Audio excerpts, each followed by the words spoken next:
La même question qui a été posée à Samuel Piette, qui a parlé en son nom, en celui du groupe. Si c'est Philippe, le prochain coach, nous, on serait bien heureux. Lucas Saputo le dit souvent, j'arrive, ça prend 2-3 mercato, je suis en train de bâtir, on passera pas de 0 à héros du jour au lendemain. Donadel, il fait pas match nul contre Portland. Donadel, il bat pas Orlando en fin de match. Oublie ça, là. Toi, tu vas toujours voir le verre à moitié vide. Même affaire avec Samuel Piette, on a des débats à n'en plus finir. Ils ont failli laisser enlever le capitaine à Samuel Piette il y a quelques années. Hey, on est dans quel monde? Depuis que l'équipe va relativement bien, il marque plus. Et le stade olympique a carrément explosé. Le stade a explosé. Au fond des filets. Dans le haut de la boîte à pain.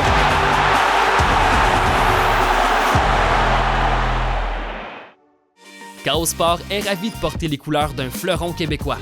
Merci à notre partenaire Chlorophylle pour leur généreuse contribution en manteau de haute performance. Découvrez la nouvelle collection Printemps-été au chlorophylle.com. Mesdames, Messieurs, bonjour. 19 mai 2026, de l'an précieuse de Dieu. Ah, je sais pas. Frédéric Laure avec vous pour cette édition de Plein Axe. Bien content d'être là. En compagnie d'Olivier Brett, qui l'est tout autant. Faisait chaud aujourd'hui. On n'a pas dit souvent qu'il faisait chaud à notre arrivée. Ça y est, c'est ici, parti. Depuis notre arrivée à Cahos l'automne dernier. Il va falloir sortir du pub et se faire une terrasse. Ouais. On a-tu le droit de porter des shorts dans un podcast? Je pense que oui. Écoute. On a-tu consulté le guide d'utilisateur? Écoute, j'ai regardé l'ensemble des podcasts qui sont de qualité, hein. Je suis pas nécessairement trendsetter au niveau de la mode. C'est pas ça ma question. C'est, t'as-tu le droit de porter des shorts? Mais t'as-tu des mollets dégueulasses? Non, t'as des beaux mollets, toi. Oui, tout à fait. T'as des bons mollets longiligne. Je pense qu'on le public, puis je pense que ça pourrait ouvrir... Demande. Oui, je pense que ça pourrait ouvrir une nouvelle démographie pour notre podcast aussi. Hey, avant qu'on passe aux choses sérieuses, parce qu'aujourd'hui, on va parler notamment du CF Montréal. Est-ce que la froid en a fait assez pour rester? Est-ce qu'on va parler d'Evan Jaime? On parle de Stade olympique, parce que c'est un sujet récurrent, puis c'est un sujet qui est revenu, du moins, très fort dans l'actualité. C'est les étoiles de la MLS aussi, on peut voter, on va en parler. Et aussi, dans l'extra, on va parler du documentaire qui est disponible sur Netflix, Le Bus, pour les gens de Québec, La Bus. C'est l'histoire des gars qui restent au terminus de la cimenterie. Exactement. Ça, sur l'équipe de France en 2010 qui a fait la grève dans l'autobus. On va en parler dans l'extra. Je veux juste dire là-dessus, je l'ai trouvé rough. Le documentaire? Ça, c'est ton teaser pour l'extra? Non, mais sachant où ça part, là, tout ça, là, c'est une main de Thierry Henry face à l'Irlande. C'est l'Irlande qui devait être là. Ouais. J'ai trouvé rough. On s'en parle tantôt.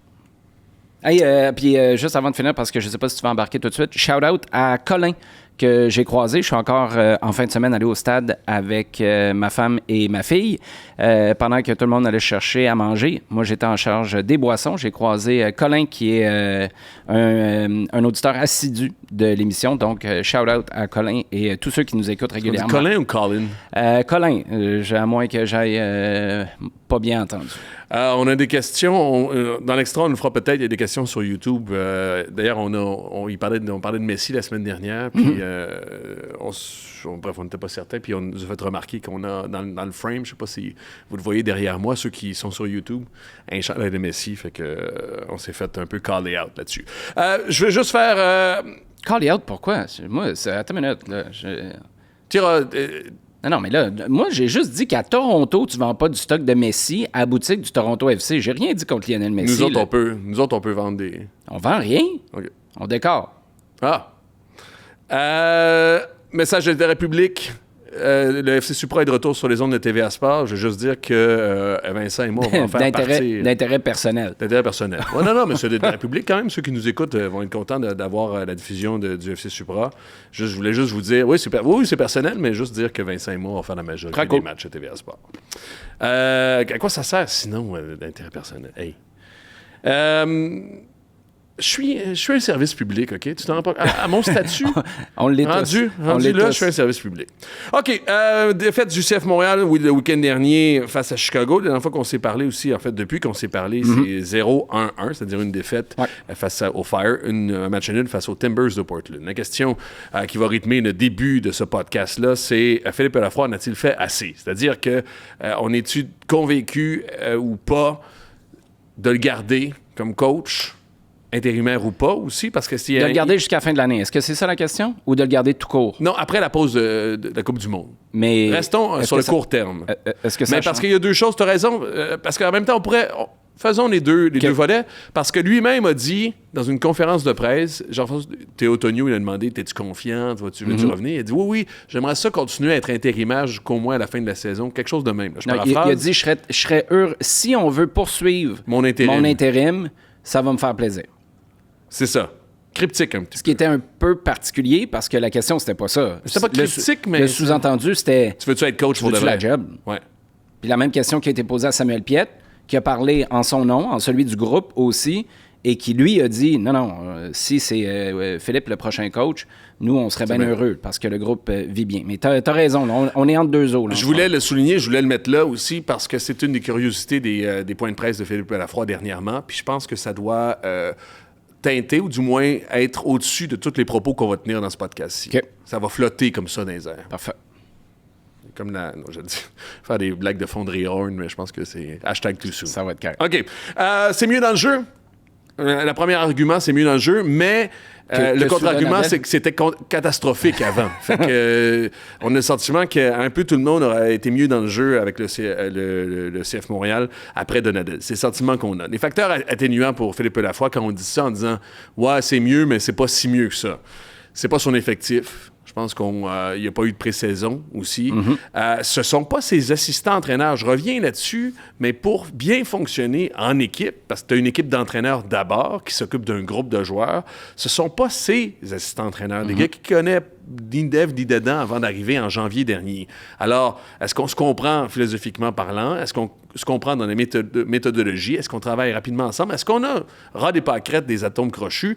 Pas certain, c'est nouveau ça. Alors, il y a une période d'adaptation. Je pense pas que tu puisses aller à 100% ou 100 000 à l'heure avec des gars que tu viens de rencontrer puis tu te dis « Hey, ça y est, on part en camping, ça va bien aller. » Puis l'autre chose, et je veux rappeler aussi, puis on l'a fait dans plusieurs podcasts, mais je veux le rappeler comme valeur cardinale de tout ça, changer de coach, ça change pas les résultats en général. C'est prouvé. Il n'y a pas beaucoup de variations quand tu changes de coach dans une saison par rapport à ton rang au classement aussi.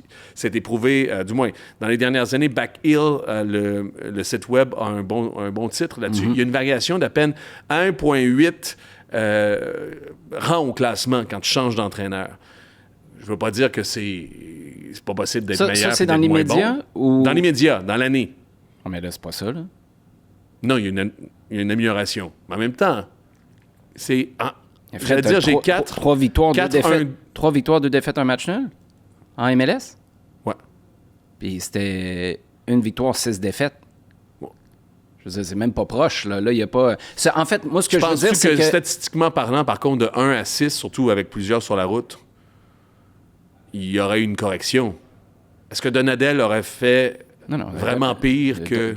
Donadel, il fait pas match nul contre Portland. Donadel, il bat pas Orlando en fin de match. Oublie ça, là. Moi, je pense que tu perds contre Orlando, tu perds contre Portland. On est là pour parler de ça. On est là pour parler de ça. Là où je veux en venir, c'est que moi, je pense qu'en ce moment, à court terme, ça garantit rien sur le long terme, mais à court terme, je pense que Philippe Lafroy est un contre-exemple de ce qui est généralement la norme ou le fameux électrochoc qu'on cherche. Bien, statistiquement, ce qu'on prouve, c'est qu'on ne l'a pas vraiment. Tu as une petite correction à la hausse là, qui te fait dire on a bien fait de le sacrer dehors, mais au final, c'est pas la révolution que tu attends généralement. Pourquoi? Parce qu'une révolution, ça se fait pas vite de même. Là. Souvent, il y a des problèmes qui dépassent largement le coach. Je pense que Montréal est un entre-deux. Le coach était clairement un problème en début de saison, t'en as la preuve, mais là, t'as d'autres problèmes à gérer aussi, que ce soit Philippe Lafroy ou pas à la barre de l'équipe. Puis je pense que la dernière semaine, il y a beaucoup de ça qui a fait surface. Moi, je pense qu'il y a urgence aussi, dans une certaine mesure, de d'adresser... recrutement? Non, d'adresser le problème du coach. Parce que l'an passé, on l'a vu. Techniquement, la force de garder Donadel, c'est d'avoir eu une longue pré-saison. Une saison au complet pour asseoir des principes, pour bâtir, pour mettre les fondations. Là. Faire un sous-sol, c'est tout. C'est pas, si tu mets pas le premier plancher, la première solive, on s'en fout, mais quelque chose de solide sur lequel tu peux bâtir. Là, encore une fois, tu changes. Si tu gardes Philippe Lafroy jusqu'à la fin de saison comme intérimaire, il va peut-être te bâtir de quoi, mais moi, justement, je ne mettrais pas cette saison-là à l'eau, mais dans les circonstances où on est dans une équipe, puis Lucas Saputo le dit souvent, du moins il le dit pour lui-même, j'arrive, ça prend 2-3 mercato, je suis en train de bâtir, on ne passera pas de 0 à héros du jour au lendemain. Il y a urgence de prendre une décision là-dessus. Il reste-tu ou il continue-tu parce que cette après-Coupe du Monde-là, c'est une longue pré-saison, ou c'est une longue...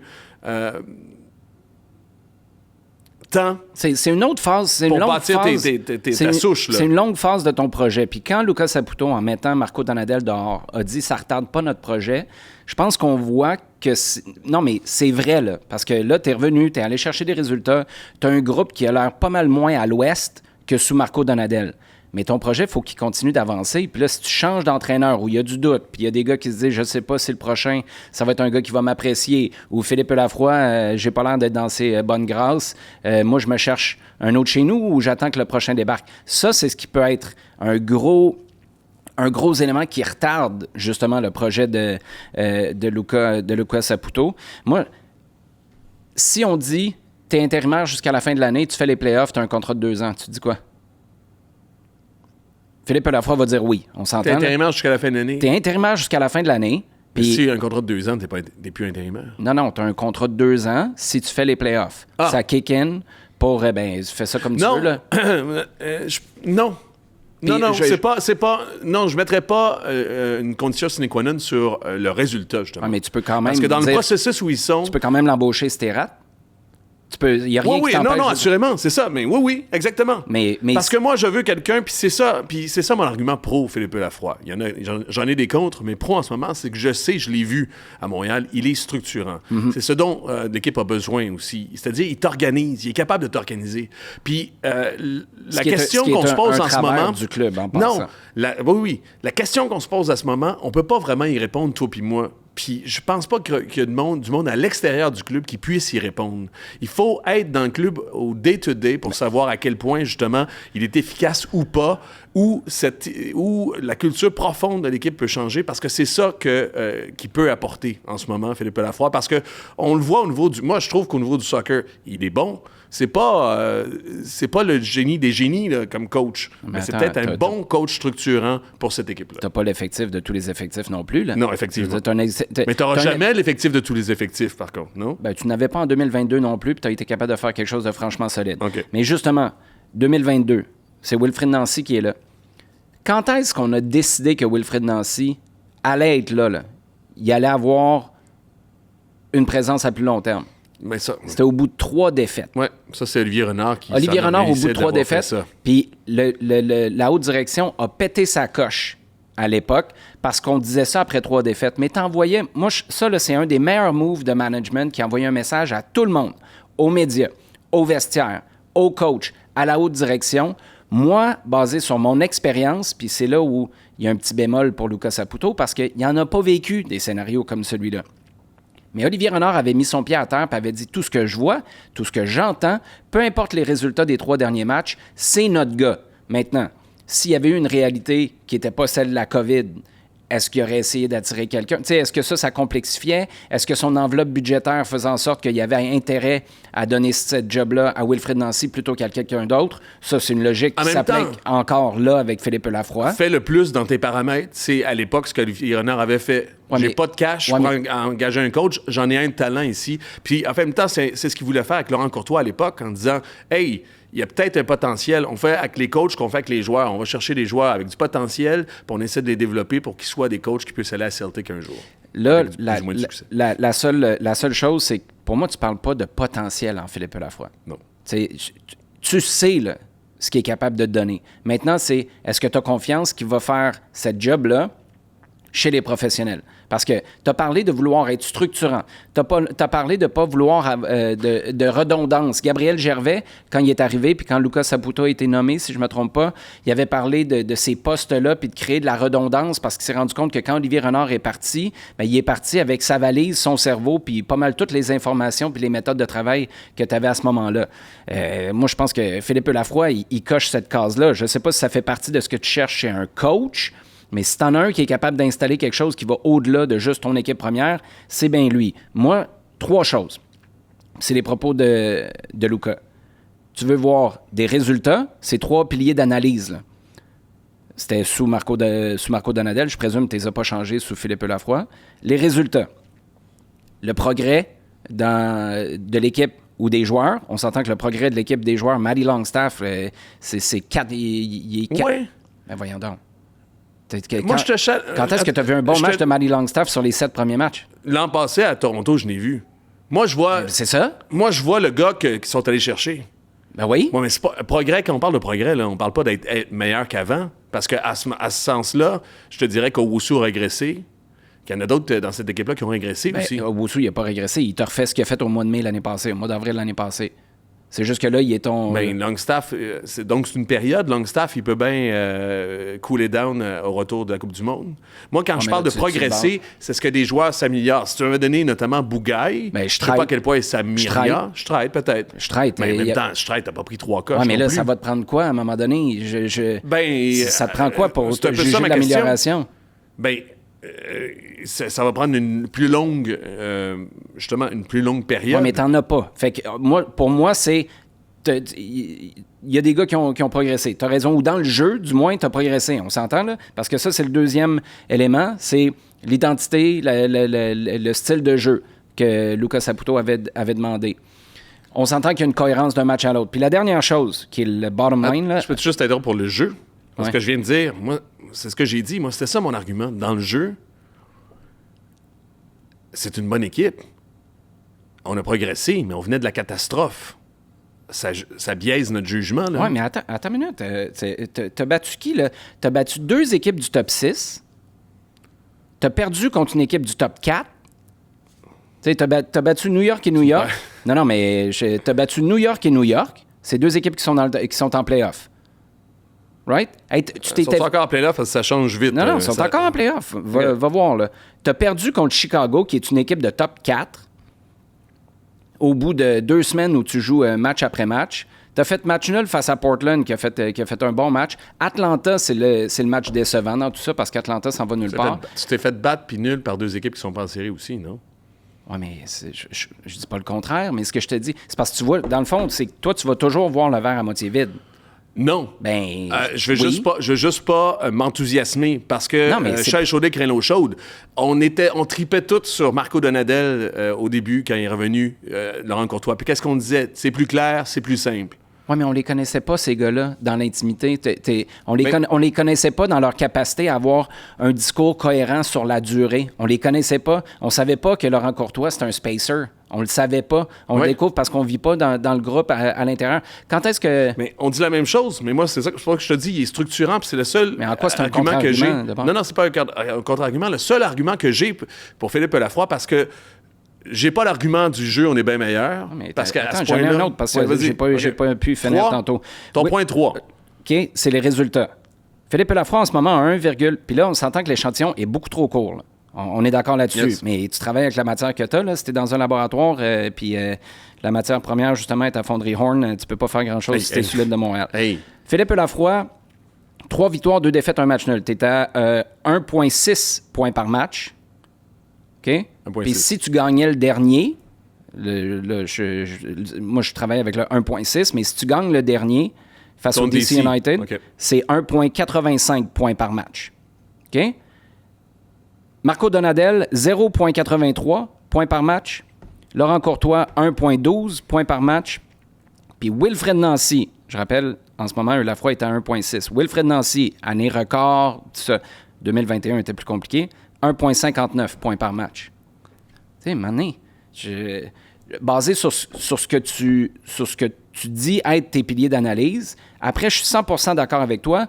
La vraie décision, elle se prend, puis c'est pour ça que je parle des 3 défaites d'Olivier Renard avec Wilfred Nancy, elle se prend au feeling. Puis on peut là, analyser jusqu'à ce que mort s'en suive.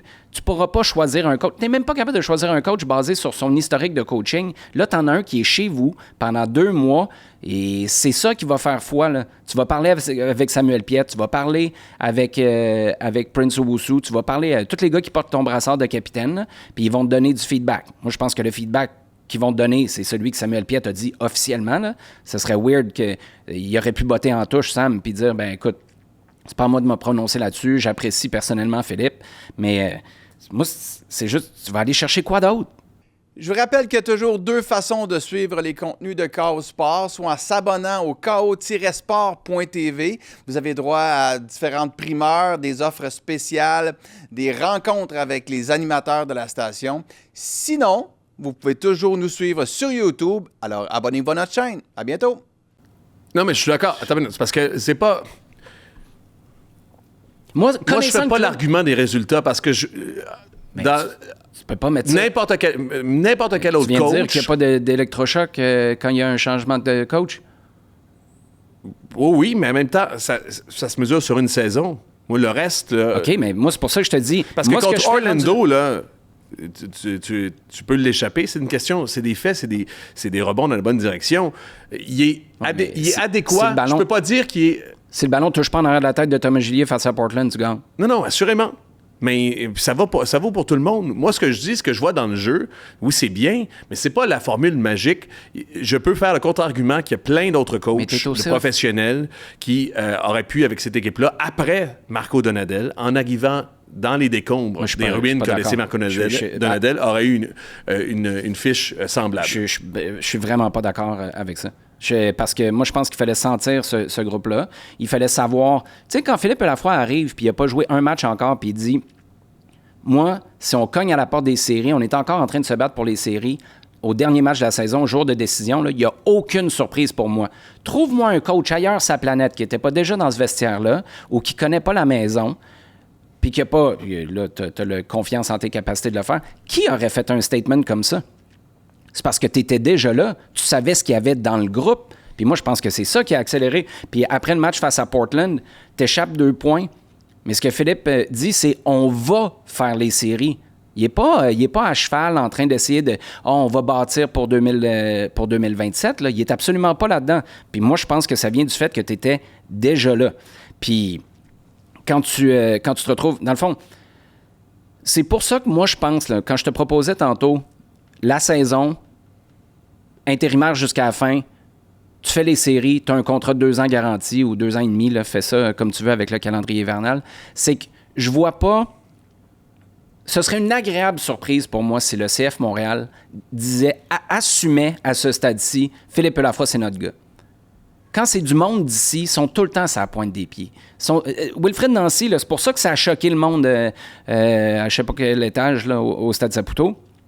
Au dernier étage. Après, oui, en fait, c'est parce que j'essayais de savoir, il y en a-tu 3 ou il y en a 2. Même affaire avec Samuel Piette, on a des débats à n'en plus finir à savoir, est-ce-tu le gars? Ils ont failli laisser enlever le capitaine à Samuel Piette il y a quelques années pour le donner. C'était à Joel Waterman qui voulait le donner. Hey, on est dans quel monde? Puis c'est pour ça que moi, je pense qu'ils vont arriver plus à la pointe des pieds avec ce dossier-là. Puis ça me surprendrait pas, moi, qu'on dise à l'interne, là, tiens, Phil, t'es intérimaire, tu fais les playoffs, t'as un contrat de 2 ans. Puis je pense que Philippe, il sauterait là-dessus à pieds joints. Maintenant, là où t'as un méchant bon point, c'est quel message ça envoie au vestiaire, ça. Si, en apparence, on n'a pas de deal ou on laisse ça couler, parce qu'on l'a vécu l'année passée avec Marco Donadel, laisser couler. Puis regarde ce que ça a donné au début de cette année. Moi, je ne vais pas parler de vestiaire. Je veux juste dire... Non, moi, je t'en parle. Oui, mais tu as dit que c'était bon point. Non, mais je dis j'ai des bons points. Non, mais il est structurant, tu as l'occasion de le voir. Moi, ce que je dis, c'est que c'est difficile, de mon point de vue, de dire oui, c'est eux Lafroy. Parce qu'avec les résultats, c'est bien. Est-ce que c'est hors de tout doute? Je ne sais pas. Puis le contre-argument de 1... Fais des séries, tu as un contrat. On a fait ça avec Laurent Courtois. Puis l'an passé, il connaît plus la game, il connaît plus les joueurs. On n'a pas fait ça avec Laurent Donadel, Courtois. On était super contents. On n'a pas fait ça avec Courtois. Laurent Courtois, il a fait des séries. Oui, mais il y avait déjà... C'est juste qu'on ne l'a pas sacré dehors. Non, mais il y avait déjà un contrat pour l'année d'après. Il fait des séries, on ne peut pas le sacrer dehors. C'est un peu dans le même... c'est le résultat qui a dicté la décision. Oui, mais c'est pour ça que je te dis... Moi, je veux pas que le résultat dicte la décision. Ouais, mais... Est-ce que dans le fin fond, dans le grassroots, dans le vestiaire, puis dans l'entraînement, puis dans le club, est-ce qu'il fait la bonne affaire? Moi, je pense que oui. Mais c'est qui va répondre à ça? C'est pour ça que ton point est super bon. Puis c'est pour ça que je te dis... Exactement ce que tu dis, dans le sens que tu vois le club mettre son pied à terre là, en ce moment. Si c'est ça, c'est pour ça que je te dis, moi, c'est une magnifique surprise s'ils font ça. Tu sais, puis c'est sûr que si tu gagnes... Moi, j'ai pas dit je vois le club, c'est comment tu bases ta décision. Puis je dis au club, descends, là, va dans le vestiaire, fais ce que tu dis, demande aux joueurs, regarde ce que tu fais, est-ce que les joueurs progressent, c'est quoi tes marqueurs, mais c'est des marqueurs internes. Moi, je me dis que de l'extérieur, c'est difficile de vraiment plébisciter Je suis 100% d'accord. Philippe Lafroy. La seule façon qu'on peut faire, puis on dit la même chose depuis le début, c'est qu'on l'a déjà vu, Philippe Lafroy. Puis il apporte des choses dans cette équipe-là. Tu t'as parlé de communication. Moi, je trouve que ça reste de la communication, mais c'est de la bonne communication. On sait que c'est un bon communicateur. On sait que c'est un bon formateur, puis on sait que c'est un gars structurant, capable d'organiser ses affaires, puis d'organiser un club au complet. Ça, c'est 3 arguments forts qui militent en sa faveur à ce moment-ci. Puis c'est un gars de la place, puis c'est un Québécois aussi. Fait que ça, c'est très positif. Au niveau sportif, je ne sais pas, je suis pas prêt à dire « ça y est, c'est le gars aussi », pour tout ce que je t'ai dit. Mais moi, je veux juste te dire, par rapport à son discours aussi, je veux juste le caller out un petit peu. Tu sais, on a parlé d'audace, puis on a parlé dans le podcast, les changements. Nous, on est audacieux. Parce que je parle du sportif, est-ce que quelqu'un d'autre dans sa chaise aurait fait le même résultat? Audacieux, y es-tu vraiment audacieux? J'ai été un petit peu déçu de la séquence du mois de mai à ce moment-ci. Parce qu'il a parlé, premièrement, des changements audacieux. On les a pas tant trouvés audacieux avec plus ou moins 9 minutes à faire face à Orlando. Puis, la rotation, on nous disait, puis il nous disait, les gars vont avoir l'occasion de se faire voir puis de jouer aussi. J'ai l'impression que même, peut-être qu'il s'est un peu entêté. Moi, il y a des gars comme Thoralson et Amaya, notamment. C'est ceux qui incarnent le plus ça. Puis peut-être... Thoralson, on en a parlé. Le côté positif, c'est qu'il est arrivé à Thoralson. Puis ça, c'est la vraie coupure avec Donadel. On arrête de faire n'importe quoi, mon Dagour. T'es arrière droit, c'est correct. Concentre-toi. Thoralson, puis je le sais, il a fait... Oh. Il a expiré, puis il a dit, OK, je sais où je suis, là. Je sais dans quoi je m'embarque. Dans le même souffle, à la fois, il a dit « Hey, mon gars, t'es arrière droit, mais là, j'enlèverai pas Bougaille parce qu'il mérite pas de sortir. » De façon, si on veut parler de justice, là, ça serait une injustice que de sortir Bougaille. OK. On est sûr... En même temps, Thoralson, ça fait partie des améliorations d'entre-saison. Là, il n'y a plus de 8, là. On en avait trop. Il y a juste Longstaff et Le Toury. Pourquoi Thoralson, on s'est entêté à dire « OK, t'es derrière Bougaille, puis il faut travailler là-dessus. » Pourquoi Amaya aussi qu'on est allé chercher? Puis je comprends que... je comprends qu'à l'entraînement, c'est pas top. Je pense pas que c'est le gars qui donne le goût de l'envoyer sur le terrain. Mais l'audace, ça aurait été de le tenter un petit peu plus dans les circonstances? Je sais pas. Pourquoi Carmona, lui, peut jouer à 2 postes? Pourquoi on n'essaie pas Amaya? Parce qu'il est bon. Non, mais c'est ça. Mais en même temps, Amaya, c'est une intrigue. Mais là, c'est parce que là, tu reviens à quelque chose qui est pour moi. Est-ce qu'il n'est pas encore entêté plus... sportivement? C'est ça ma question. Ben, je peux pas entêter. C'est un jugement de valeur. Là. Puis tu peux le faire si tu veux, mais moi, je vois pas. C'est pas un jugement de valeur, c'est un jugement sportif. Il y en a qui s'entêtent à pas faire jouer. Donadel, là, il y a des gars. Escobar, là. Non, mais c'est parce que Donadel, il l'a jamais aimé. Je l'ai pas vu, Amaya. Puis Escobar, par exemple, il a pas été bon. Il continue à jouer avant Amaya? Oui, mais fait que là, juste pour faire ce point-là, moi, il y a un truc là, qui m'intrigue, puis là, tu montes dans le macro. Amaya, Jaime, tu as le dossier Aviles. Tu peux mettre Gillier là-dedans aussi. Là, c'est beaucoup. Prêts. C'est beaucoup de gars en prêt qui, techniquement, là, tu regardes leur profil, devraient avoir une contribution importante, pour pas dire hors norme, pour certains, dans le cas de Jaime. On va reparler de Jaime tantôt, là. Faut-tu que tu revoies cette idée-là là, d'avoir... tu sais, toi, tu as fait un match, c'était qui? C'était Toluca. C'était qui l'année passée? San Luis? La moitié de l'équipe était en prêt là, en Coupe des Ligues. Ah oui, San Luis, je pense. C'était au-delà de 50% de l'équipe qui était en prêt parce qu'il était en difficulté. Il était en difficulté financière, si je me trompe pas, puis c'était leur moyen de ne pas avoir un gros payroll. Le 80% de l'équipe était en prêt. Une affaire de fou, là. Bref.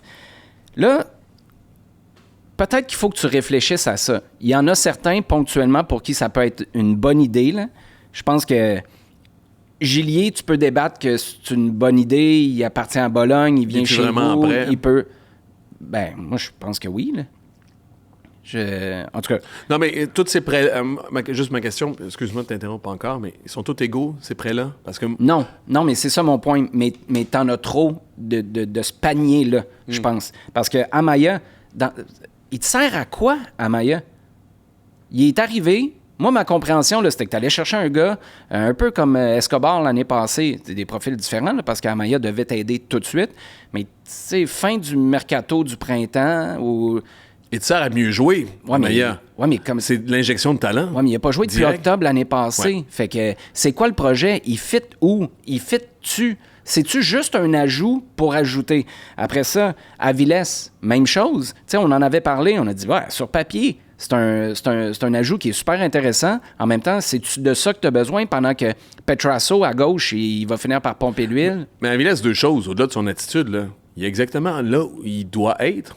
Aviles, c'est un recrutement de profondeur. Tu t'inquiétais de Jalen Neal. Tu pensais que Jalen Neal était cassé puis qu'il faisait pas la saison. Mais ça te sert à quoi d'aller chercher un gars de profondeur en prêt? Il jouera pas, ça aidera pas le gars qui va être fâché, ça aidera pas l'équipe qui te le prête, puis toi, t'as un gars qui est à moitié enceinte. C'est ça que je te dis.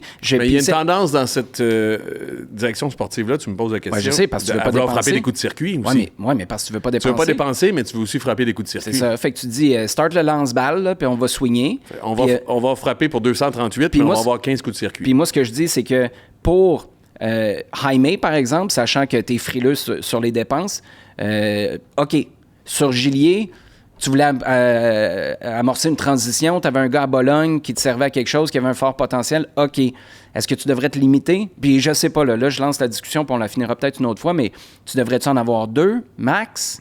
Est-ce qu'à 3, puis ce serait même intéressant de voir ailleurs en MLS, mais moi, je pense que dans un effectif où tu le répètes toujours, puis tu as tellement raison, tu es condamné à devoir faire mieux avec peu. Mm-hmm.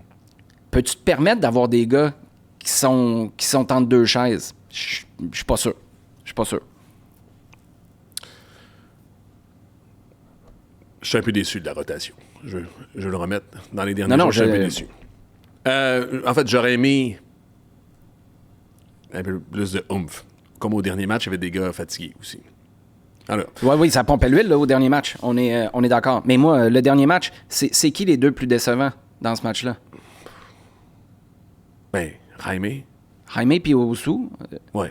Tu sais, c'était deux gars. J'allais dire Lotori parce que je trouve que Lotori mais tu peux a pas. déjoué. Mais puis non, mais c'est pas lui qui... Mais c'est ça. Non. C'est dans ces moments-là... Dans ce cas, c'est pas un luxe, dans les circonstances, c'est pas un luxe d'essayer à Amaya, peut-être. Non? Puis Escobar, tu l'as essayé... Oui, mais ce que je veux dire, c'est que tu essayes. Tu roules les dés. Tu devrais pas être en train de rouler les dés quand ça va mal. Tu regardes ton gars qui fait 2,2 millions. Tu regardes celui en avant qui fait 1,3 million. Tu te dis, guys, parlons-en. Tout le monde fait. Rios. Hey, moi, j'étais dans les estrades. J'étais comme, embarque Rios. Puis c'est peut-être là où, tu vois, je te rejoins peut-être là-dessus. Moi, j'aurais aimé voir Rios. Puis on s'est parlé, c'était au téléphone, je pense, la semaine dernière. Puis j'ai écrit un article sur la RDS.ca.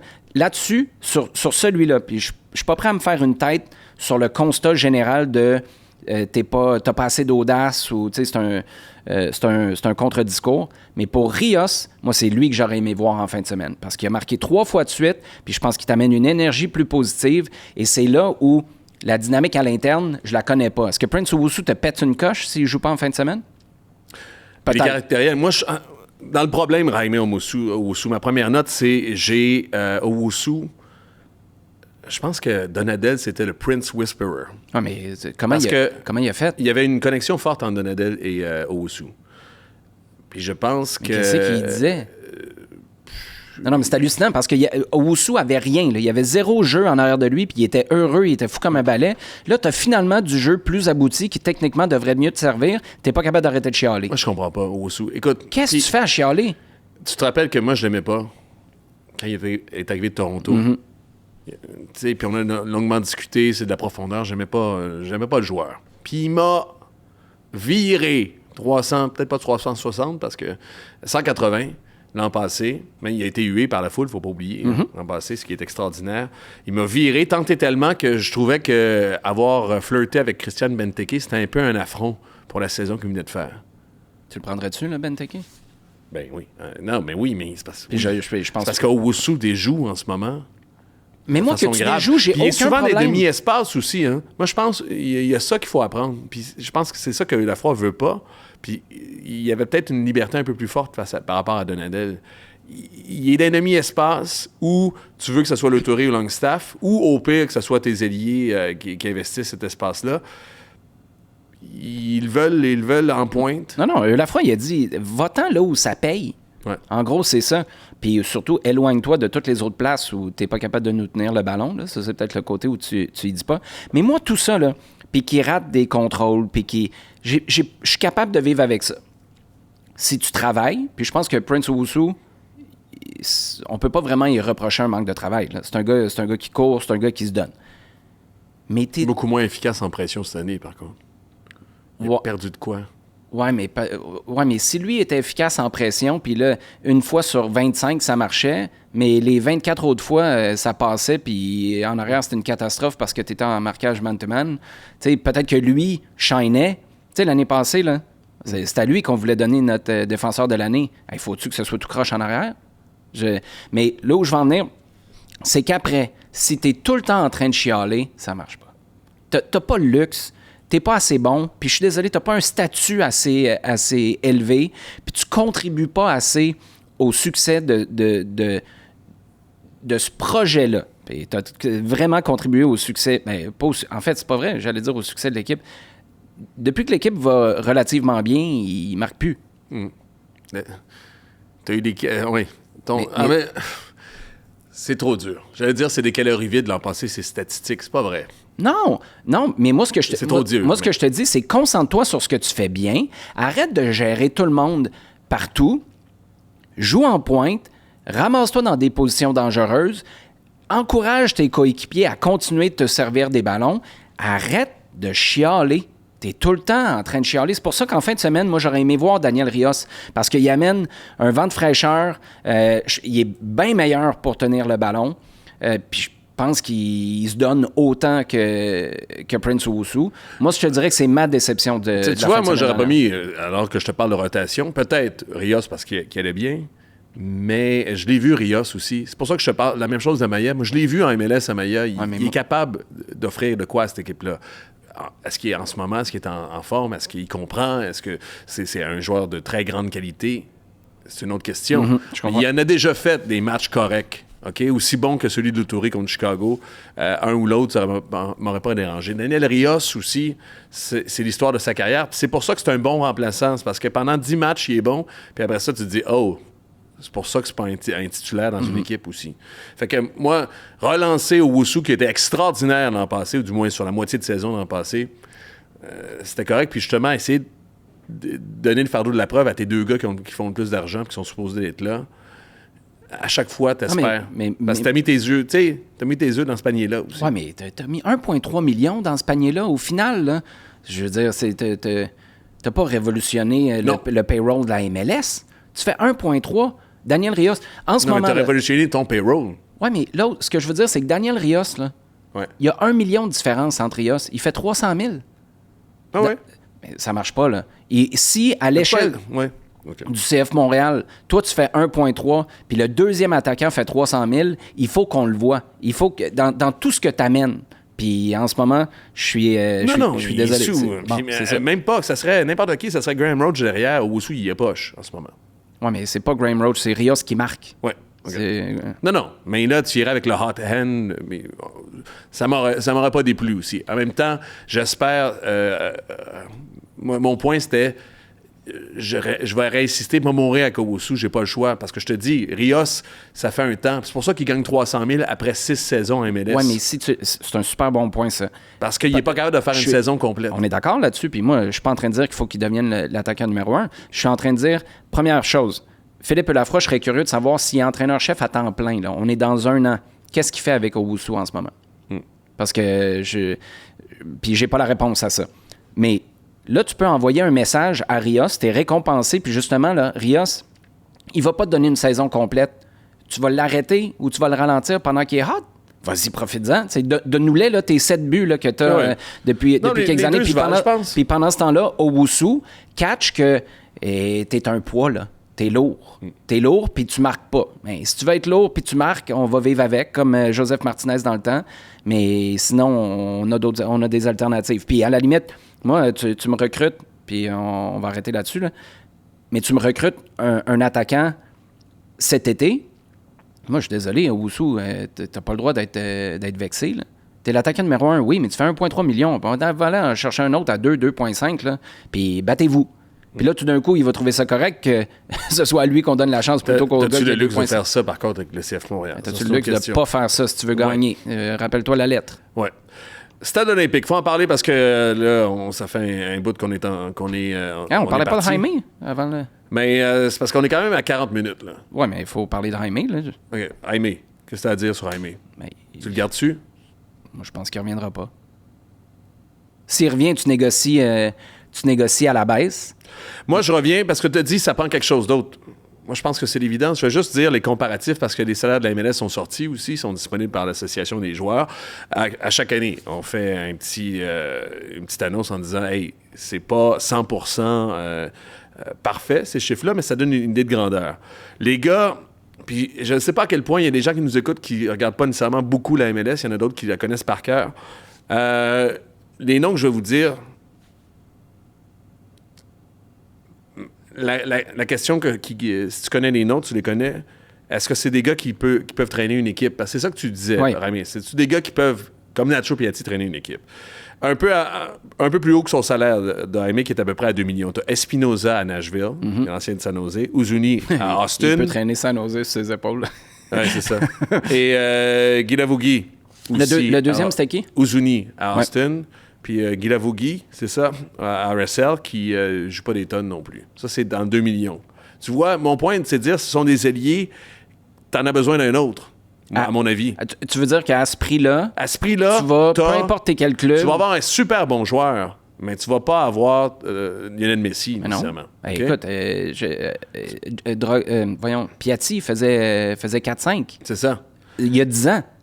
Les autres là, qui sont un peu en dessous, qui sont des bons résultats. Guilherme, en ce moment, c'est un ancien de Santos qui est dans la trentaine. 7 buts, 5 passes. Pasalic, à Orlando. Ouais. Pasalic, il rentre... Écoute, il y a 2 buts et 1 passe cette année seulement. Mais il rentre dans le fit de Orlando. Ouais. C'est un bon...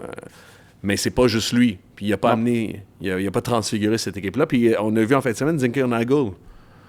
Zinker Nagel, qui est un joueur TAM. Ouais. Puis qui a été extraordinaire l'an passé. 15 buts, 15 passes aussi. Mais est-ce qu'il a fait une équipe à lui tout seul? Non, mais mais lui, c'est vraiment un joueur exceptionnel. De toute la gang, là, moi, tu me donnes Zinkernagel. Non, c'est sûr. Non. Puis on adore. Non, mais t'as des gars comme Bamba qui gagnent 5 millions de dollars puis qui n'est pas sur le terrain aussi. Mon point, c'est juste dire que on va avoir une star, là. On va pas avoir un truc fulgurant, là. C'est pas des gars qui sont d'ailleurs... On va parler du match des étoiles peut-être si on a le temps. C'est pas des gars qui sont sure shot dans le match des étoiles. C'est des gars efficaces. Est-ce que Jaime est là? Parce qu'il a le talent, Jaime. Il a peut-être pas la vitesse. Il a le talent. Physiquement, il est correct. Il a la vitesse si le gars qui bat, c'est dans le dernier tiers. Puis c'est là que Owusu rentre dans l'équation. Puis c'est pas la job de Owusu de rendre l'autre meilleur, mais il peut contribuer quand même. Je pense qu'il peut éliminer. Mais y a-tu montré qu'il est vraiment capable d'éliminer puis de faire quelque chose de productif après? Il y a beaucoup de points d'interrogation, là. C'est décevant de voir à quel point on se pose encore les mêmes questions qu'à son arrivée au bout de quoi? Ça fait 18 matchs qu'il joue, si je ne me trompe pas, peut-être 19? Je pensais à ça parce que mon argumentaire, c'est que Piatti, ça a pris du temps avant qu'il décolle. Il est arrivé en août, si je me rappelle bien. Ouais. Puis il n'a pas fait une saison de feu, là. C'était pas le Piatti qu'on a connu les années suivantes. Puis même l'autre année, au début de l'année, ça a pris du temps. Mon point, c'est... Y a-tu un monde où il explose? Oui. Puis est-ce que l'an passé, les 6 matchs que je jouais l'an passé, c'est assez de data en plus de cette année pour te faire une bonne tête? Moi, écoute, puis on va pas repartir là, sur la discussion de tantôt, mais moi, je pense que c'est en grande partie ton coach qui est capable de répondre à cette question-là. Parce que c'est ton coach qui dit « Hey, est-ce qu'on travaille à l'entraînement, là? Il catch. C'est juste ça n'a pas cliqué encore, puis il n'a pas été capable de se connecter à ses coéquipiers, qui est, pour moi, un des gros problèmes avec... tu sais, puis Nacho Piatti est un soliste aussi, là, mais je pense que Jaime va plus avoir besoin de se brancher sur ses coéquipiers, chose qu'il a très peu fait depuis son arrivée. J'ai pas réussi à faire. On en a parlé le podcast dernier avec qui? il y a une entente sur le terrain, Jaime. Moi, je te dirais personne. Tu parlais de Longstaff, si je me trompe pas. Longstaff, Petrasso, Owusu, Un peu, mais... peut-être Carmona. Mais combien, non, il y a personne combien de dans fois ces tu as vu gars-là? un triangle, là, bing, bang, boum, Non. puis il est parti? Ça arrive juste pas. C'est prends le ballon, cours vers ton gars, essaye de l'éliminer, donne à l'intérieur. Fait que moi, comme je te dis, si tu le gardes, puis que tu vas aller chercher quelqu'un d'autre en plus, parfait. J'ai pas de problème avec ça. Je pense que ça va pouvoir te donner quelque chose d'intéressant, mais il faut que tu ailles chercher quelque chose d'autre. Puis si le CF Montréal dit c'est juste à court, c'est exactement la raison pour laquelle on a fait ce deal-là, c'était pour avoir un prêt pour finalement se faire une tête de non, ce 5,5-là, on devrait l'investir sur quelqu'un d'autre, un quelqu'un d'autre que tu es supposé d'avoir en passant là. Parce que là, la cellule de recrutement... Parce que c'est ça la clé qu'on n'a pas dans l'analyse. Là. Tu nous dis on le garde-tu, on le garde pas. Puis j'allais te dire, est-ce que dans les perceptions, si tu le deals... le montant du transfert, c'est 5,5. Si tu le deals à 2,5, 3, 3,5, est-ce que les gens... Là, la perception vont faire « Ah, les gens, c'est intéressant, mais on l'a eu à rabais aussi. » Mon point, c'est... À 2,5, la seule ça donne la analyse marge. qu'on fait, si tu le prends pas, là, puis ça se vaut, hein. Who's next? Mais c'est ça. C'est parce que si t'es dans le bureau, tu fais « Crème, on va essayer l'autre, là. » En même temps, Ah, puis ton on va 5,5 essayer l'autre. Ton 5,5, juste sur lui, là. On parle pas du reste de l'enveloppe. S'il reste quelque chose dans l'enveloppe, il est déjà budgété. Mais si tu essayes l'autre, qui est une version un peu améliorée de Jaime, ça ne changera pas ton idée que ça t'en prend un autre. Non, Puis ça ne changera pas la réalité que le CF Montréal a 2 joueurs TAM, alors qu'à la moyenne de la Ligue, c'est 5 joueurs TAM. On est d'accord là-dessus, mais moi, je pense que le Jaime que t'attendais, si c'est lui que t'as, là, surtout là, sur les dernières semaines, moi, je pense que t'es une équipe... On a pas mal moins la discussion sur Philippe Lafroy, puis on est pas mal plus hot sur ce que cette équipe-là peut faire. Parce que Jaime, il serait capable de laisser une empreinte de gars hors norme. Puis là, je suis désolé, il te laisse une empreinte de gars qui te donne l'impression de peut-être pouvoir être hors norme. Puis ça, c'est la déception à ce stade-ci. OK. Toi, tu le ramènerais? Tu le ramènes-tu?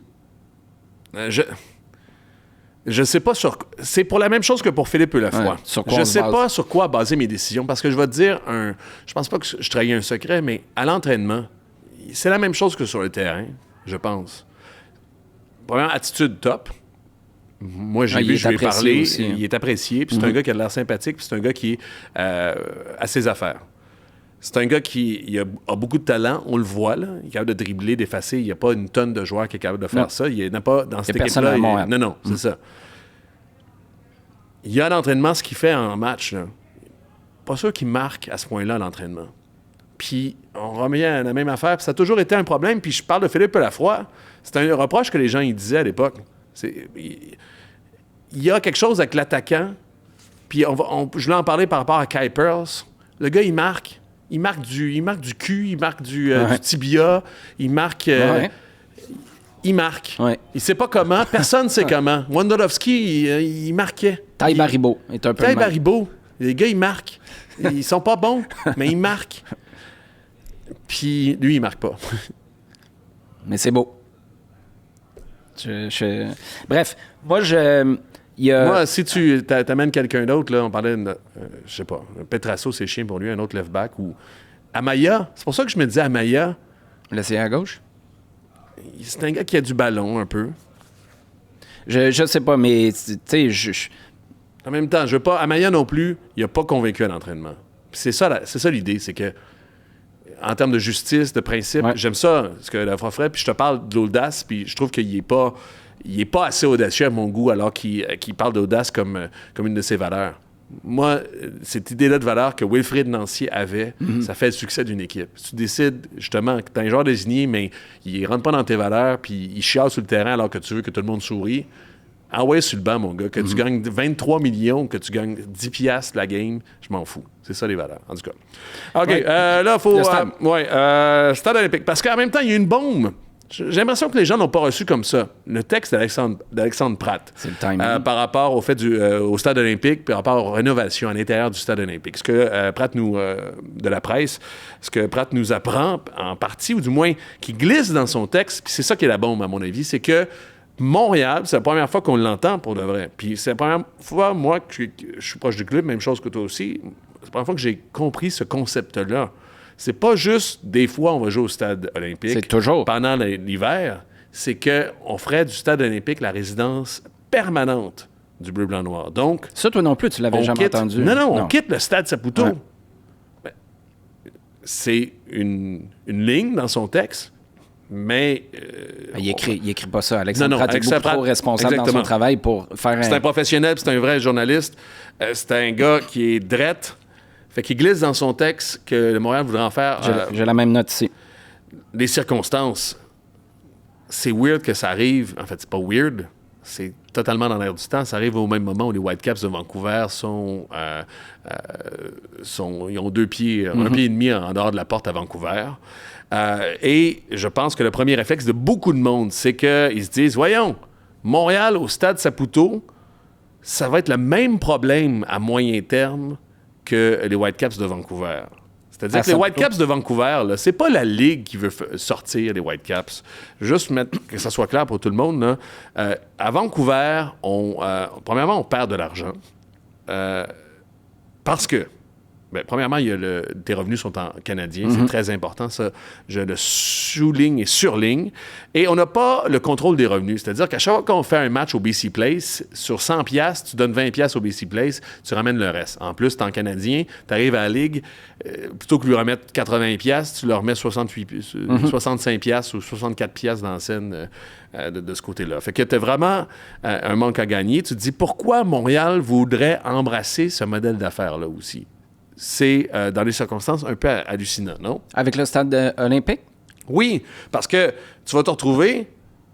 Parce que tu négocies les clauses de ce partenariat-là différemment. Non, mais je comprends. Puis ça c'est l'argument. Parce que l'argument, ça va être, tu vas mettre qui dans ton stade? Là, mais est-ce qu'à long terme, est-ce que tu peux te permettre déjà? Parce que là c'est 73... Pour une pièce, tu as 73 sous américains. Fait qu'à chaque fois que quelqu'un dépense une pièce, c'est comme si quelqu'un aux États-Unis dépassait 73 sous pour la même affaire à Kansas City. Si en plus, parce qu'il va peut-être avoir un bon deal, mais si en plus tu es obligé de donner un pourcentage au stade olympique, est-ce que c'est pérenne comme idée? Mais t'as pas une scène à mettre dans ton stade, par exemple? Tu voulais mettre 100 millions il y a 2 ans. Ouais. Faut que tu donnes quel genre de cote au stade olympique ces 15 prochaines années pour arriver à 100 millions? T'arrives-tu à ça? Les arguments pour... Non, au contraire, c'est ça. Tu laisses payer le gouvernement. L'enthousiasme face au Bégo, face au stade olympique. En passant à l'interne, puis ça fait j'en ai parlé à d'autres aussi, il y a vraiment un enthousiasme par rapport au plan de rénovation. Je ne sais pas à quel point ils sont disponibles, ou ils sont vrais, ou ils sont assis, ces plans-là, mais il y a vraiment on a le sentiment que l'intérieur, ça serait une vraie belle révolution, puis que ça serait intéressant ce qu'on pourrait faire avec le stade olympique. Ce qui est hallucinant de l'extérieur, parce qu'on le répète depuis le début, le stade olympique, ça a été une patate chaude pour le gouvernement et la société québécoise depuis une tonne d'années. Moi, le stade olympique, ça a moins fait partie de ma vie quand j'étais plus jeune, là, parce que j'étais à Québec. Mais depuis mon arrivée à Montréal en 2010, puis on a eu quelques conversations avec des gens qui avaient eu accès au plan ou qui étaient allés au stade pour voir ce qu'on voulait en faire. Je sais pas pour toi, mais j'ai jamais entendu parler de ce qui allait se passer au stade olympique sur ce ton-là. C'était tellement enthousiaste, c'était excité, ça va être extraordinaire, ça va être vraiment intéressant. Je me souviens quand on nous avait dit ça, j'étais un peu tombé en bas de ma chaise, là, parce qu'à ce moment-là, on parlait seulement du toit, de l'anneau technique. C'est la raison pour laquelle là, c'est une double gifle là, d'apprendre que finalement, l'intérieur, tu le referais pas. Ouais. Mais dans quel monde tu peux pas faire ça?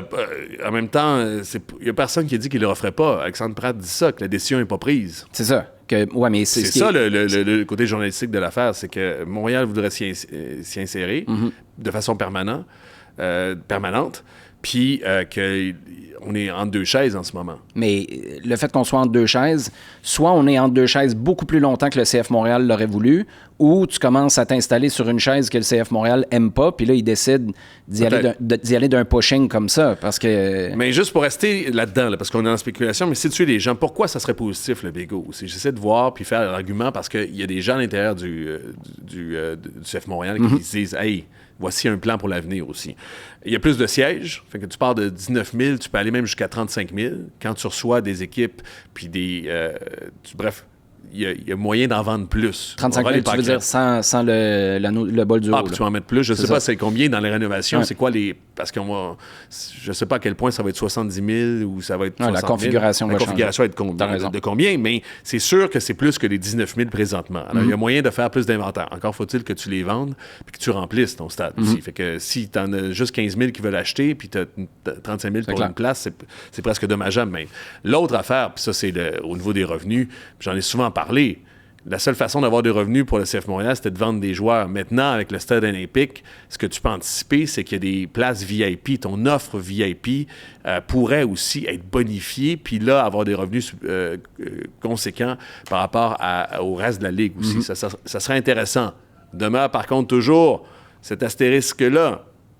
Il va falloir que tu en payes au stade olympique, ou du moins, il va falloir que tu en donnes au stade olympique un petit peu, même si, j'imagine, c'est pas à zéro, à moins que ça soit vraiment innovant, puis encore, tu es dans le dollar canadien.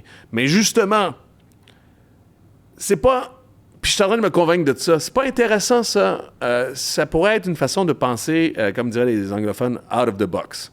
C'est-à-dire que ce problème-là se profile avec un nouveau stade aussi, puis on le voit à Vancouver. Il n'y a pas d'entrepreneurs qui se disent « Hey, moi vous l'acheter, moi vous construire un stade, puis on va rester là ». Les entrepreneurs, d'ailleurs, font « Hey, je vais faire exactement ce que je viens de dire, mais moi le faire à Indianapolis, moi le faire en Ohio, moi le faire à Vegas, mon gars. » Puis déjà, là, je fais 23 cents ou 27 cents de plus juste en faisant ça. Je sais compter, là. C'est pas de la charité. Il n'y a pas, pour ces équipes-là canadiennes, qui ne sont pas des équipes de hockey, là, qui génèrent des revenus, pour tout le reste, il n'y a pas là, peut-être...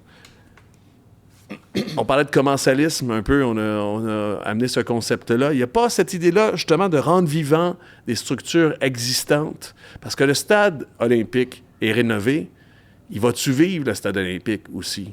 Puis, si le CF Montréal s'en empare, puis s'il y a moyen d'être créatif, puis d'être, justement, en tant que société partenaire avec M. Saputo et la famille Saputo pour faire vivre cet équipement-là avec une équipe professionnelle qui est pérennisé de par son arrivée dans le stade olympique, puis qui va pouvoir contribuer aussi dans quelques années aussi, si tu veux améliorer certaines sections, si tu veux justement que ça ne prenne pas en poussière. Juste ça, les pâquerettes, ça serait pas intéressant parce qu'on a des problèmes structurels importants au Québec.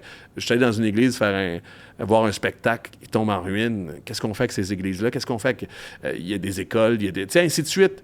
Il n'y a pas là quelque chose de supra-intéressant pour la société québécoise en se disant « Hey, on a un propriétaire privé, même si c'est un OBNL, là. Monsieur Saputo qui se dit... C'est pas un OBNL maintenant, là. Non? Non. C'est revenu... Quand c'est devenu free-to-play en MLS, c'est redevenu privé. Peut-être. Il n'y a pas là quelque chose à explorer, c'est-à-dire on a mis de l'argent, puis tant qu'à mettre de l'argent, participons, puis gardons quelque chose qui est important pour la vie. Puis la vie de l'Est, on en a parlé. Si il n'y a pas... C'est un des investisseurs les plus ostentatoires, les plus en vue dans l'Est. On a tout le temps négligé l'Est de Montréal. Il y a un centre d'entraînement, puis il y a un stade en ce moment, puis il y a une équipe qui y joue. Pourquoi pas? Moi, la première chose, c'est que chapeau au CF Montréal d'être capable de faire ce qu'ils n'ont jamais été capables de faire. C'est poliment, intelligemment, gentiment, passer des messages puis mettre de la pression. Je pense que Paul Wilson, qui est là comme lobbyiste, il est pour quelque chose. Je présume qu'Alexandre Panton aussi. Mais là, ils sortent ça à un moment où le backpedaling, là, sais-tu l'arrivée de Christine Fréchette qui dit là, dans les budgets secrets, mettons, là, de la CAQ, là, on allait investir dans l'anneau technique, ça c'était dit publiquement, mais après ça, sur le side, on faisait les travaux intérieurs parce que qui va réparer le toit si t'es pour laisser le bâtiment en tant que tel en ruine? Donc, tu n'auras jamais de concert. Parce qu'Alexandre Pratt dit, si c'est pas le CF Montréal qui dit non, mais ça va être, là je paraphrase un peu, là, mais ça va être les Alouettes, ça va être la NFL, ça va être Taylor Swift. Ce qu'il est en train de dire, c'est si tu le fais pas, t'as un beau toit, mais t'as jamais personne qui va vouloir aller faire un événement là, peu importe c'est quoi, puis ce serait d'un ridicule consommé, mais est-ce qu'à court terme, politiquement, avec la campagne électorale qui s'en vient, on sentait que ça allait glisser vers ça, puis il faut être responsable avec, puis je le comprends, là, Il faut être responsable avec les finances. On verra dans le temps comme dans le temps. Mais là, le CF Montréal dit, dans le temps comme dans le temps, là, toi, les 2 ans que tu t'achètes pour finalement faire tomber cette décision-là à mi-mandat, dans 2 ans, nous, on est, excuse-moi, mais dans la marde, si tu prends 2 ans à décider ça, il faut que tu décides tout de suite. Donc, d'être capable de mettre cette pression-là, chapeau. Le levier de Vancouver aussi, chapeau, parce que, tu sais, on en parle là, depuis des mois de cette comparaison-là, mais ça donne un méchant levier pour inciter le gouvernement à faciliter ta présence puis ta pérennité en ville, mais tu mets aussi de la pression sur le stade olympique pour être capable de trouver un deal qui a de l'allure. Si Canadian Soccer Business est capable de revoir son entente avec Canada Soccer, tu es bien capable de trouver une entente qui a de l'allure, sachant que tu n'as pas ces 100 millions-là à mettre de réno dans un stade. Puis ça, c'était 100 millions avant qu'on décide de jouer l'hiver. Fait que là, c'était 100 millions, mais tu allais toujours jouer de toute façon 3 ou 4 matchs. Donc, tu amputais les revenus que tu allais avoir au Stade Saputo de 3-4 matchs sur 17 à domicile. La foule, j'avais pas réfléchi à ça, c'est un super bon point. Est-ce que la foule, puis là on ramène ça aux sportifs, te permet d'y aller all-in avec des joueurs désignés plus importants? Tu sais, si tu dis... Non, ça ne changera pas le statut du CF Montréal. C'est ça, par contre, ça ne changera pas. Pourquoi? Il y a trop. On est. Ouais, mais si tu sais le gros problème, c'est le dollar canadien, puis l'autre, t'es pas le contrôle à 100% de tes revenus. Non, mais. Quand New York là, va avoir un stade, eux, ils contrôlent sur les revenus. Non, mais c'est pas ça mon point. Mon point, c'est que si tu fais tes calculs, là, puis t'es capable de faire une fois par année une gate de 50 000 personnes, 60 000 personnes au stade, hey, ça change ta réalité financière de revenus de billets, là. Ben, assurément. Mais moi, je fais pas ce move-là. Moi, ce que je veux dire, c'est que là, est-ce que tu peux même positionner ça, si tu es le CF Montréal, non seulement financièrement, on devient plus stable puis on reste, mais sportivement pour tes fans, parce que ça va grincer un peu. Là. Quand on va dire, finalement, tu t'en vas du Stade Saputo, les hardcore, là, tu leur dis, tu t'en vas au Stade olympique, il y a une histoire là qui s'en vient, c'est sûr. Il va falloir que ce soit vraiment cool, vraiment beau, puis vraiment une cassure, une fracture importante avec le passé. Mais moi, ce que je te dis, c'est qu'un Beckham qui débarque, là, ou un Messi qui débarque, puis il va en avoir d'autres là, éventuellement, tu fais ces gates-là une fois par année au Stade Saputo, tu fais les playoffs si tu redeviens plus compétitif, puis tu mets du 30-40 000, comme tu le disais tantôt, ou dans un monde incroyable, 60 000, tes projections, je suis désolé, là. Non, tu remontes pas. Non. Parce que non, ça reste le dollar canadien. Écoute, mais je m'en fous, ton dollar, il est déjà canadien en ce moment. Je te compare pas aux autres équipes. Non, mais tu vas pas. Moi, je te compare à toi-même. Non, Montréal va toujours être dans le bottom, le tiers des dépenses en MLS. Ah, mais là, t'es pas dans le tiers des dépenses, t'es avant-dernier.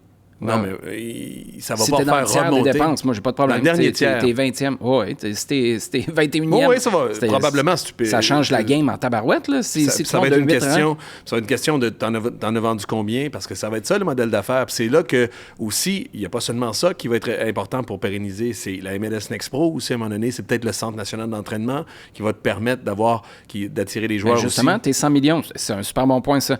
Tes 100 millions que tu mets pas dans ton stade, là. Ah ouais? Est-ce que tu peux t'en revirer de bord? Tu dis, là, on peut se permettre, parce qu'on avait ça comme projection, puis on avait ça comme en réserve à quelque part. Puis là, finalement, c'est un revenue share avec le Stade olympique, mais c'est pas nous qui mettons les dépenses upfront pour les rénovations. Donc, on peut se permettre d'avoir une équipe réserve qui va jouer au Stade Saputo, qui va, en passant, le Stade Saputo, les Roses, puis le Supra. Ah ouais, venez-vous-en là. Je sais pas. Je trouve qu'il y a quelque chose... Non, mais il y a quelque chose d'intéressant puis de structurant et tout ça. Moi, je veux juste dire, ça va pas révolutionner the face of the earth. Moi, je pense que ça peut avoir une révolution ici pour garder Montréal puis d'avoir quelque chose de dynamique pour la ville puis pour un instrument de la ville avec lequel on vivote depuis 30, 40, 50 ans aussi. C'est ça mon point. L'affaire, oui, ils vont augmenter les revenus, j'en ai parlé, mais ça sera pas nécessairement non plus la manne. Je fais juste tempérer aussi. Ça sera pas la manne parce qu'on demeure en difficulté avec une ligue. Puis avec la dernière fois, le dollar canadien, moi, c'est obsessif par rapport à une business. C'est comme si tu jouais, tu fais de la boxe avec un point dans le dos. La dernière fois que le dollar a été à parité, c'était en 2010 et 2013 aussi. Mais depuis, écoute, en ce moment, j'ai regardé ce matin, 72,8 aussi. Écoute, c'est un manque à gagner extraordinaire. Puis la dernière fois avant ça, avant 2010-2013, c'était 2007 qui était à parité, qui a été quelques temps à parité. Puis ça faisait 31 ans qu'il ne l'était pas. Le dollar à moins. Puis en même temps, on ne sait pas ce que nous réserve l'avenir. Est-ce que Donald Trump va dévaluer la monnaie de son pays avec ses problèmes de guerre et tout ça? Est-ce que il va se passer de quoi à moyen terme? T'sais, peut-être qu'il... Je ne sais pas, il va se passer de quelque chose d'autre. Mais Montréal est condamné à avoir ce modèle-là. Le positif, c'est que les revenus VIP, on peut les augmenter. Là, justement, alors qu'on fait des pertes depuis plusieurs années, M. Saputo s'en plaint, il y aura beaucoup moins de pertes.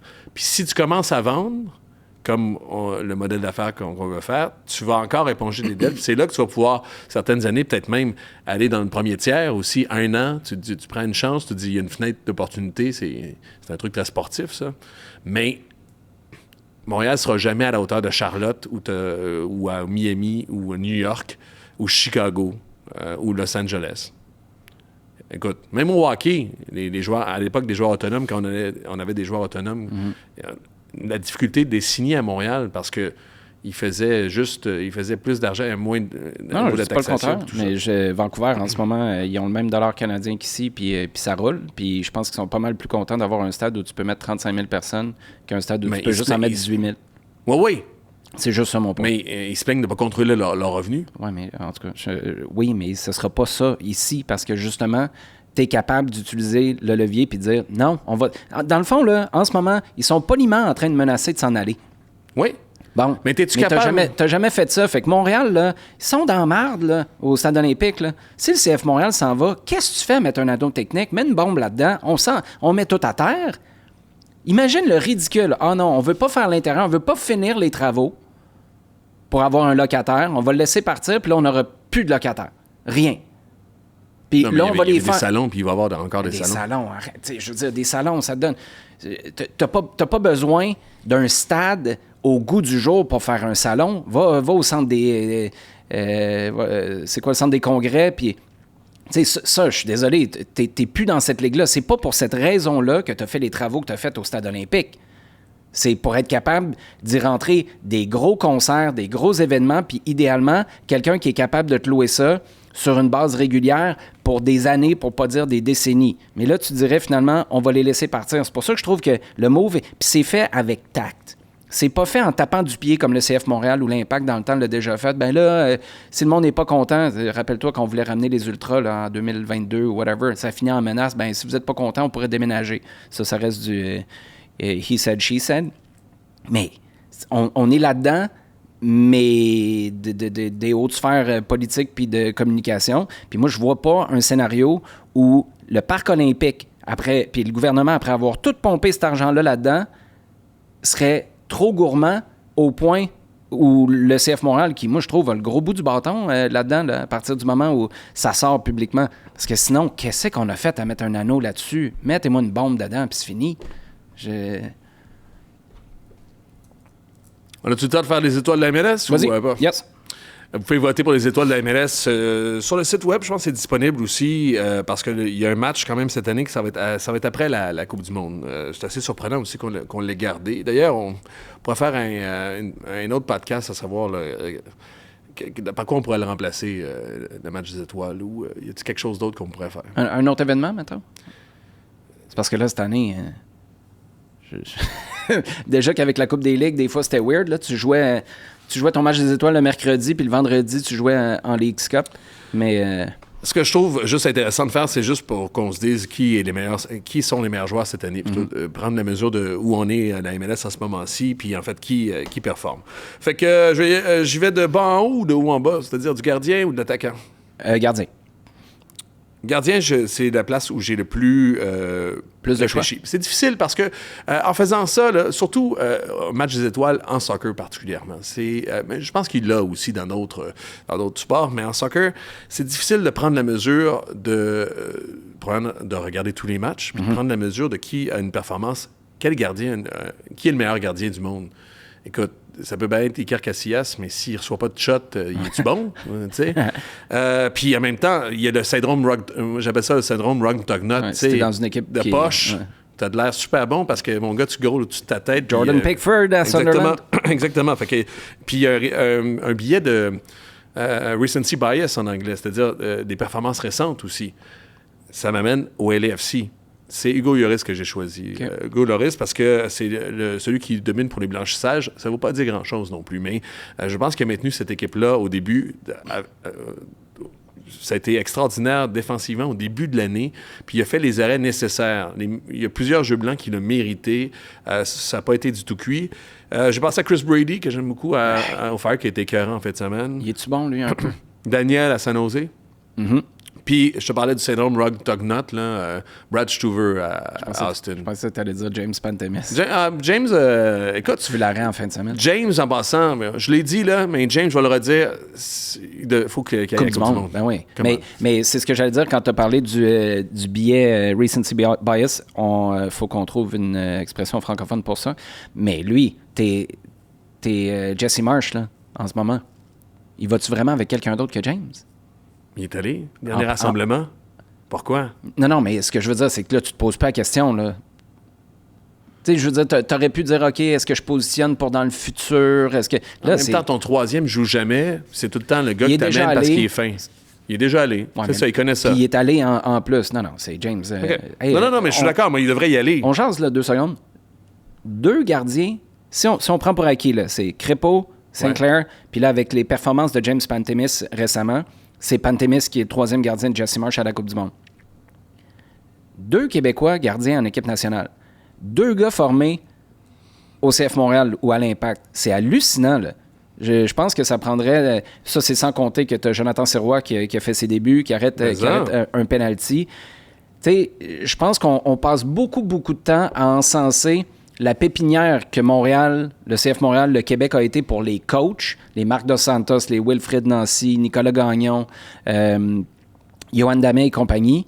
Mais les gardiens, écoute, il y a de quoi dans l'eau, puis le travail qui a été fait avec eux autres, chapeau à leur propre travail aussi. OK. Hugo Lloris, gardien. En défense, écoute, la meilleure défense de cette ligue-là, c'est Nashville. Puis, difficile à dire qui mériterait d'être là, mais tu vas voir au niveau attaquant, j'ai personne d'autre de Nashville. Puis ça, c'est un autre, quand je vote pour le match des étoiles particulièrement, ça a moins de conséquences, mais je peux pas croire qu'une équipe qui est en première position, ou la meilleure équipe de la Ligue, aurait personne. J'ai pas mis Mukhtar, j'ai pas mis Surridge, parce qu'il y a des joueurs qui, à mon sens, sont devant eux. Il y a des gars en milieu de terrain, Yazbek, qui sont écœurants aussi. En même temps, je les ai pas mis. Nadjar sur la droite, je pense qu'il mérite amplement 5 passes décisives. Puis j'ai ajouté Palacios. Ça rappelle Jack Mayer, l'autre défenseur central, mais c'est lui que j'ai choisi, qui est peut-être plus spectaculaire, peut-être, que l'autre. Laborda, en défense centrale, parce que je l'adore, puis il passe un peu sous le radar. Je pense que Blackman, on l'a peut-être un peu même surévalué l'an passé, défenseur de l'année. Veselinovic, s'il n'avait pas été blessé, son partenaire, c'est lui qui aurait été défenseur de l'année, à mon avis. Puis, à gauche, j'ai pris, encore là, c'est pour représenter Seattle, mais il est efficace depuis toutes ces années, nous. Top.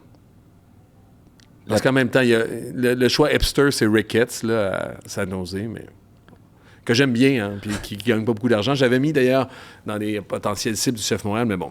OK, en milieu de terrain. Là, Berhalter, c'est pas un milieu défensif, on s'entend, fait que je joue un peu comme Philippe Lafroy avec 2-8. OK. Berhalter, c'est un 8, à mon avis. Berhalter est là. J'ai mis Kubas aussi, ça fait un 3e joueur de Vancouver. Ouais, mais lui, je cherchais un 6. C'est qui le meilleur 6 présentement dans la Ligue? T'as mis Kubas. Oui. C'est pas préférant Kubas. Puis San Jose, encore là, il faut les récompenser. Puis je cherchais à qui...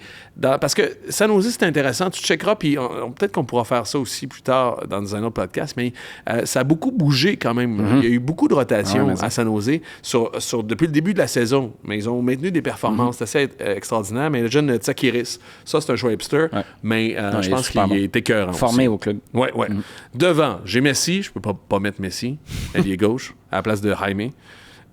J'ai mis Fernandez, qui joue en neuf depuis le début de l'année, mais c'est pas un neuf. Ouais. Je pense qu'au NYCFC, Nico Fernandez est extraordinaire. Le gars bouge, le gars touche du ballon, le gars remplit le rôle de neuf dans des circonstances bien difficiles. Il il m'a beaucoup... Pour ça, j'ai le billet, justement, d'écouter plus de matchs de l'Est puis d'écouter plus de matchs d'adversaires du CF Montréal. Ouais. Mais il m'a halluciné. Puis devant, tout le monde va me dire, le premier marqueur, Kuipers, je t'en ai parlé tout à l'heure, elle va regarder ses buts. C'est le genre d'attaquant, mon gars. Il marque vraiment du cul, OK? Puis je fais pas des blagues. Il marque... Il est dans la zone payante. C'est un peu ce que demande, dans le fond, Lafroy au Sous. Kuipers fait ça, il est dans la zone payante. Il est capable, c'est un bon joueur, puis il connaît une très bonne saison. Mais moi, je capote sur Petar Moussa.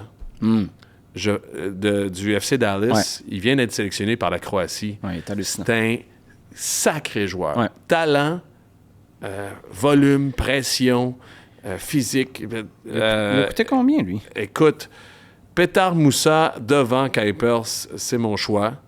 J'ai pas mis les deux parce que je pense que aussi j'ai vu Tom Bogert mettre les deux. Je trouve que ça n'a pas de sens. Sportivement. C'est ça, je voulais essayer d'avoir une équipe qui sportivement fait du sens. Fait que c'est mon choix. D'ailleurs, il y en a plusieurs qui, puis si vous êtes encore là à ce moment-ci de notre épisode, vous aimez sûrement la MLS, envoyez-nous vos choix si vous l'avez fait sur le site ou pas, ou s'il y a des joueurs que vous voulez voir au match des étoiles. C'est toujours une discussion. 10 millions. Il a coûté 10 millions en transfert. Mais c'est ça que je te dis. C'est ça. C'est 2 fois Jaime. Ça boucle la... Ouais, mais c'est 3 fois... mettre le cash pour... C'est 3 fois Jaime. En performance. En rendement. Il était cœur. Non, il était... Petar Moussa, il est vraiment puis il est pas dans une équipe, il est pas dans un marché, là. Non. Quand on parle d'un gars qui dit « Embarquez les boys, là, embarquez sur mon dos, je m'en occupe ». Chaos Sport est ravi de porter les couleurs d'un fleuron québécois. Merci à notre partenaire Chlorophylle pour leur généreuse contribution en manteau de haute performance. Découvrez la nouvelle collection Printemps-été au chlorophylle.com.